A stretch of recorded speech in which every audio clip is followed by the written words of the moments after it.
Thank you, Mr. Speaker. I'd like to also oppose the introduction of the proposed bill, the G. Ramji bill, which represents a deeply regrettable and retrograde step for our nation and our nation's commitment to the welfare of its most vulnerable citizens.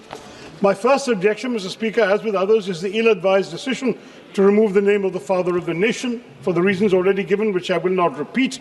But this is not just an administrative tweak, sir.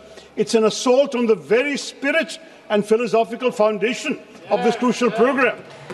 Mahatma Gandhi's vision of Ram Rajya was never a purely political program. It was a socio-economic blueprint rooted in the empowerment of villages, and his unwavering faith in Gram Swaraj was part of his vision of Ram Rajya. So the original act, by bearing his name, acknowledged this profound connection that true employment guarantee and upliftment must flow from the grassroots, embodying his principle of the last man first.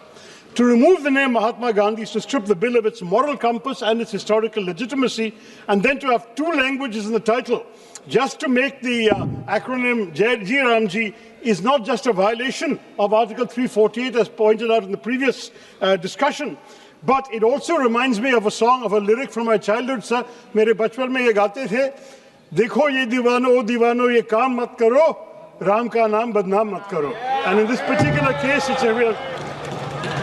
Sir, we must also seriously question the legislative intent behind the financial restructuring proposed in the bill.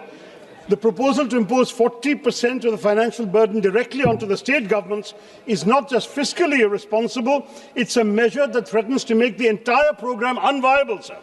This sudden and massive shift in liability will inevitably make it impossible for poorer states. It will lead to delays in wage payments, reduced days of work, and ultimately the destruction of the scheme itself. And it's a violation of fiscal federalism, sir, which is why I don't think we have the legislative competence to do that.